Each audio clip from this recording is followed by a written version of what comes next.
most common that you might be familiar with is in the name of Allah. That's how it begins, in the name of Allah. We'll get to Ar-Rahman Ar-Rahim in a little bit.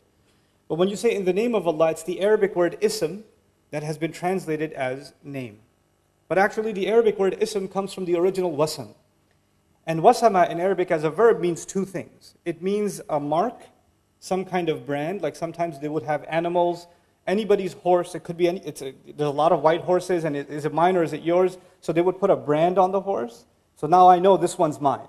So it's a mark that distinguishes this horse from every other horse. Similarly, there are twins. I don't know which, is this Abdullah or Abdul Karim? I don't know which one. One of them has a birthmark. That's his wasam. A mark that distinguishes someone, that you can't confuse them with anybody else now. That's actually one of the meanings of wasam. And the other meaning of wasam is actually comes from wasama, and from it you get words like wasim and wisam, which means beauty. In other words, not only is there a mark, but it's a mark of beauty. Those are two things that come within that word. When we say Bismillah ar-Rahman ar-Rahim, we're acknowledging something about Allah. That every one of His qualities, everything that He does, is something that's unique to Him. It cannot be confused with anyone else. The way Allah shows mercy, the way Allah guides, the way Allah provides, the way Allah plans, the way Allah does anything that He does is unique to Him. It cannot be compared. That is His unique mark. That's the first thing. But the second thing also is that everything Allah does, whether you understand it and I understand it or not, has beauty in it. Everything Allah does has beauty in it. And that's just inside when we just invoke the name Ism. But now let's take this a step further. When we say in the name of Allah, instead of just saying, you're just mentioning Allah, just calling on Allah, but actually invoking the name of Allah, and actually by invoking the name, the uniqueness of Allah and the beauty of all of the qualities of Allah, we're actually, like Imam al-Alusi rahimahullah commented, al-ba'u lil-isti'ana, that you're asking Allah's help. When you say Bismillah ar-Rahman ar-Rahim, you're actually asking Allah's help. But human beings need different kinds of help. When you're sick, you need someone to cure you. When you're tired, you need someone to help you. When you're confused, you need someone to clarify for you. When you don't know, you need someone to educate you. When you're lost, you need someone to guide you. It's not one kind of help. If you're hungry, you don't need to be educated right now, you need to be fed. It's a different kind of help. So when you ask Allah for help, then at a different occasion, you need a different kind of help. And of course, every one of Allah's names provides a different kind of help. When Allah calls Himself Al-Hadi, the one who guides, then of course the help He will give us, that He'll guide us. When He calls Himself the provider, Ar-Razaq, Ar-Raziq and Ar-Razaq, the one who provides over and over again, then obviously He's in that name, He's going to be giving me provision. When He calls Himself Dhul Quwwatil Mateen, the one who has extended might, extended power, then I need strength, I'm weak. And I'm going to call on Allah's power to grant me some of that power myself, so I can accomplish what I need to do. So every one of Allah's names gives us a different kind of help. But when I wake up in the morning, and I'm just getting out of bed, and out of my mouth comes Bismillah ar-Rahman ar-Rahim, just like that, I just say, I don't think about which name do I need right now. Do I need Allah to give me the strength to get up? Do I need Allah to guide me this morning? Do I need Allah to help me plan my day? Do I need Allah to provide me halal rizq? Do I need Allah to provide me peace in my family and security? Which name of Allah should I call on? And it is the gift of Allah that by using just the word ism, it is all of the names of Allah, all of the unique qualities of Allah, all of the beautiful things about Allah that you included just inside the word ism, whether you thought of all of those names or not. This is the mercy of Allah. I could not have thought of all of the things that I need from Him, because I don't need one thing, I need too many things. I'm in too much need. And so I can't even think of all of those names. وَلِلَّهِ Asma'ul Husna, فَادْعُوهُ بِهَا, He says. For Allah, they're the most beautiful names. Call Him by all of those beautiful names. But how many people are going to learn all the names of Allah? Not everybody will know all the names of Allah, but we need all of them. So Allah gave us a gift. When we say Bismillah, just Bismillah, we've already called upon all of Allah's names. The one you will ever learn and the one you will never learn, all of them been included. Subhanallah. And that's a gift of Allah Azza wa Jal when we say Bismillah ar-Rahman ar-Rahim. Now, the second thing on this point, وَلِلَّهِ الْمَثَلُ الْأَعْلَى, sometimes to appreciate what Allah does for you and me, because what He does is unique. Sometimes it's healthy to make a comparison how we deal with each other. There's a father, or a mother even, and if we were to call on Allah with one name, imagine you called on Allah, Ya Razzaq, Bismillah Razzaq. I just call on Allah the name Al-Razaq. That's it. You know? Then you're only appreciating what about Allah that He provided for you? But you didn't appreciate that He guides you. You didn't appreciate that He protects you. You didn't appreciate that He secures you and gives you good people in your life. You didn't appreciate that He gives you knowledge. You didn't appreciate that He made you Muslim. That He gave you your health. That He gave you your job. You didn't appreciate any of those things. You just reduced everything about Allah to one of the things He does.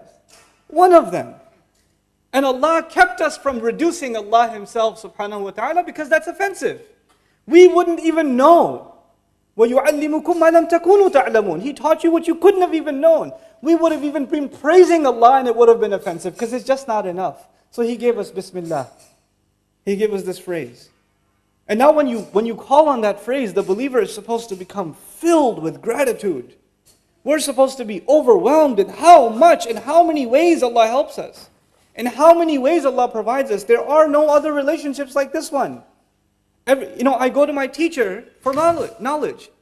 I go to my parents for support. And when I'm young, for provision. I go to my spouse for emotional support and love. I go to different people for different things. But to Allah, you go to Him for all things. You go to Him for everything. There's not one thing that is missing when you and I turn to Allah. So that's the first part of the equation, Bismillah. But then Allah didn't stop there. Even actually, I want to share with you some things about the word Allah. Our ulama had a long debate in our history. What is the origin of the word Allah? Does the word Allah come from ilah? And is it the combination of al-ilah? Al-ilah. Or is it a name of Allah that belonged to Allah from before Arabic and before all languages? It's always been the name of Allah. There's been these two positions all across our history, and both of them have their evidences. But I want to share some things with you. Even if you say that this word comes from the word ilah. Ilah is commonly translated someone to be worshipped. Al-ma'bud. Al-ma'bud. Al-ma'luh, bima'na al-ma'bud. But the word aliha, the verb in Arabic, it actually comes from love. The origin of the word فَزَعَ إِلَيْهِ وَأَحَبَّهُ أَشَدَّ الْحُبِّ. It's actually intense kinds of love. The old Arabs before Islam, they used to have 10 degrees of love. The lowest of them was hub. The lowest of the degrees of love was hub, and they would have 10 degrees. And the 10th one will kill you. You love someone so much, you become so obsessed that you can't even eat, you can't even sleep, it just kills you. It's unhealthy. The ninth one actually is called wala or Allah, from which the word ilah comes. And the word wala means a kind of love that when you have it, you don't feel pain. When you have it, you don't feel hunger. You don't feel sadness. This love fills your appetite so much, there's no room left for anything else. There's no negative emotion left in your life because this ilah has filled it for you. When we call upon Allah by saying Bismillah, we are expressing our love for Allah and acknowledging that if we truly have love for Allah, all of our problems are going to feel like nothing. We all have problems. Some of us have marriage problems. Some of us have problems with our children. Some of us have problems with money. Some of us have problems with health. Some of us have problems with extended family, friends. We have all kinds of problems. Some of you have legal problems. Some of you have business problems, immigration problems. There are so many problems in life. All you're doing all day, there are taxi drivers here that are driving around all day thinking about their problems. How much money do I have left? How am I going to pay for the next tuition fees for the child? Which uni are they going to go to? And all of it. That's all they're thinking about all day. But when you call on Allah with Bismillah ar-Rahman ar-Rahim, know that Allah will remove the tension from your head. He'll get rid of it. And He will replace it with a reliance on Allah. And everything will get sorted out. Everything will work out. Because you have this gift that came from the heavens. This thing you recite and I recite, Bismillah ar-Rahman ar-Rahim, is not cheap. It's amazing. When it's used in a context, all of you know it's used in the beginnings of surahs every time. But the one time it's used in the middle is in the story of Sulaiman. إِنَّهُ مِن سُلَيْمَانَ وَإِنَّهُ بِسْمِ اللَّهِ الرَّحْمَنِ الرَّحِيمِ. Ever think about that? Sulaiman alayhi salam is going to transfer the throne of another queen thousands of miles in the blink of an eye. And he says, this is because of Bismillah ar-Rahman ar-Rahim. This is what Bismillah ar-Rahman ar-Rahim can do. What is Allah teaching you and me? If Allah can do that when someone truly believes in Bismillah ar-Rahman ar-Rahim, then you and I have no reason to be pessimists left. A Muslim is not supposed to be depressed because he has this gift. You know, if you had, I'll tell you a secret. Think about this as an analogy. It'll help you, inshallah ta'ala. It helped me a lot. You have all these problems, money, health, family, you know, all these issues in your life. And they only seem to be getting worse. They don't seem to be getting better. The arguments are getting more and more nasty. And, you know, you're just buried and buried and buried. You know, there are young men here, young women here that can't get married. You know, and either the family doesn't agree, or the guy is not right, or the girl is not right, or nothing is right, or, you know. And is it even going to happen? She's getting older and older. The father's getting worried. How am I going to get my daughter married? All of these problems are happening. And imagine one day that somebody comes to you and says, here's an envelope. You can open it in 30 days, but I'll tell you there's 2 million pounds in here for you. But you can only open it in 30 days. Okay? But it's in your hand already. You have it. Even if you don't have enough food for lunch, even if you don't have enough money to pay the electricity bill, you have nothing in your hand for 30 days, you're still poor. But you're the happiest man I've ever met. You're still walking around without shoes on the street. And I'm like, hey man, why are you so happy? You don't know. 27 days. I'll let you know. Because you have a guarantee in your hand. You have a guarantee. And whenever you get depressed, whenever you feel really hungry, you just look at the envelope. 24 more days. This thing has given you a guarantee that a better life is coming, isn't it? All of your problems became small. No big deal. Because you have a guarantee. That is when you call on the name of Allah. That's a guarantee in your hand. It's worth more than a few million pounds, let me tell you. It's worth a lot more than that. And it's in your hand. It's just in your hand. You just got to believe in it, that's all. You know, somebody else could have the same paper and say, I don't believe it, and rip it up. Never even open it. Be skeptical about it. You and I are believers. We believe in the power of Allah's names. And so the 2 names of Allah, of all of His names that He could have included, you know, because He has the best of all names. But the 2 descriptions that He wanted us to know every time we do something, every time we call on all of His qualities, of them, 2 of them should come to the front of our mind. Meaning 2 of His qualities overshadow everything else. When you think of everything else about Allah, it is under these 2. And those are Ar-Rahman Ar-Rahim. Ar-Rahman Ar-Rahim. What incredible 2 names. Ar-Rahman simply means 3 things. It means that Allah's love and mercy and care is extreme. Mubalagha means it's beyond what you can imagine. It also means, so it's extreme, that's the first thing. The second thing is that it's immediate. The second thing is that it's immediate, which means you don't have to wait for it. It's happening right now. And the third of the meanings of when you use fa'lan, that's the scary one, it's actually not permanent. It's extreme, it's immediate, but it's not necessarily permanent. When you say, for example, in Arabic, atshan means thirsty. Thirst is not permanent. When you say jaw'an is extremely hungry. It's extreme, it's immediate, but it's not permanent. When you say ghadban, extremely angry, it's not permanent. Well, for some people it is, but yeah, for most people it's not permanent. You know? But the beauty of the Arabic language and the beauty of how Allah chose to describe Himself, this is a kind of mubalagha. Even if it's temporary, it doesn't go away on its own. If you're thirsty, the thirst will not go away on its own until you use water. If you're hungry, hunger will not go away on its own until you eat food. If Allah is Ar-Rahman, if Allah is excessively loving, excessively caring, excessively merciful, that extreme love, mercy, and care will not go away ever until you remove it. Until you don't want it. Allah will never take it away. People don't want it sometimes. Rasulullah ﷺ one time told the Sahaba, strangest thing, the Sahaba are sitting there, and He looks at them and He says, كُلُّكُمْ يَدْخُلُ الْجَنَّةِ إِلَّا مَنْ أَبَى. He said, all of you are going to Jannah, except the one who refused. This like, why would? And even the Sahaba asked the same question that came in my head. وَمَنْ يَأْبَى مِنَّا يَا رَسُولَ اللَّهِ. Who's gonna refuse? Why would we refuse to go to Jannah? He says, مَنْ أَطَاعَنِي دَخَلَ الْجَنَّةِ وَمَنْ أَبَانِي فَقَدْ أَبَى. مَنْ عَصَانِي فَقَدْ أَبَى. Whoever obeyed me, whoever came to me, because he's the bil-mu'minina ra'ufur rahim, he's the merciful messenger of Allah. Whoever came to me in obedience wanted to go to Jannah. Whoever forgot about me, disregarded me, he didn't want to go. You and I can remove ourselves from Allah's mercy. Allah will not close the door. We close the door. And sometimes you close the door for many years. Sometimes you close the door for many, many years. And then you open it. And when you open it, Allah doesn't say, why did you close it?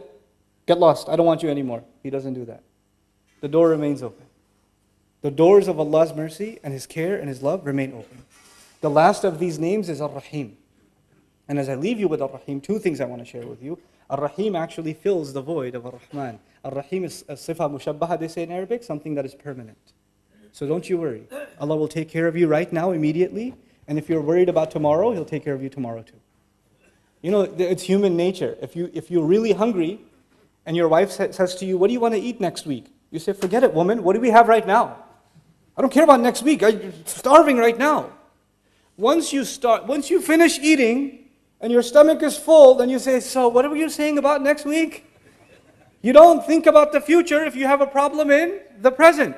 Once your present problem is solved, then you start thinking about the future. If you haven't paid the bill yet, then you're only thinking about the bill right now. The moment you pay the bill, you start thinking, when am I going to pay next month's bill?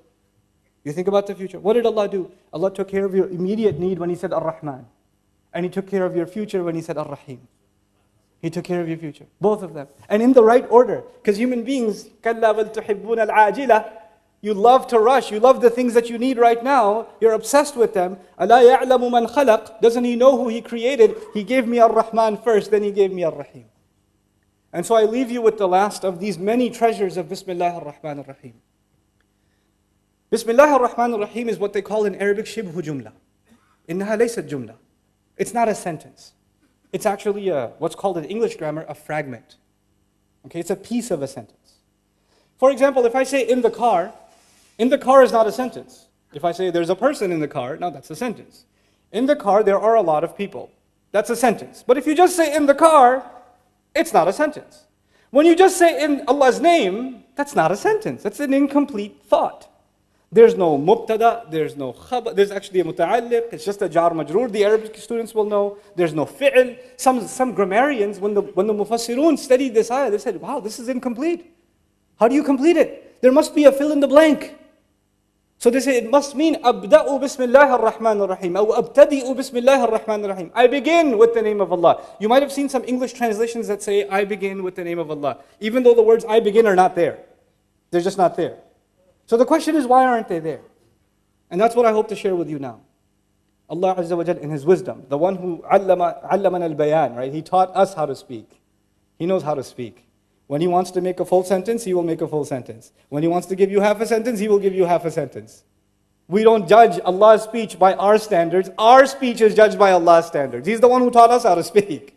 Subhanahu wa ta'ala. He gave us an incomplete statement on purpose, because what you do next completes it. In the name of Allah, I eat. In the name of Allah, I get out of bed. In the name of Allah, I wash my face. In the name of Allah, I get in my car. Everything you do is actually completing Bismillah ar-Rahman ar-Rahim. It is as though this beautiful gift of Allah was waiting to complete everything you do. It's the other way too. Now you know what you understand? There's lazim and malzoom. If you do anything without Bismillah ar-Rahman ar-Rahim, it's incomplete. This was a part of it. This is a part of the equation. It had to be. In small things and big things. And so, now that my time is up, inshallah ta'ala, at some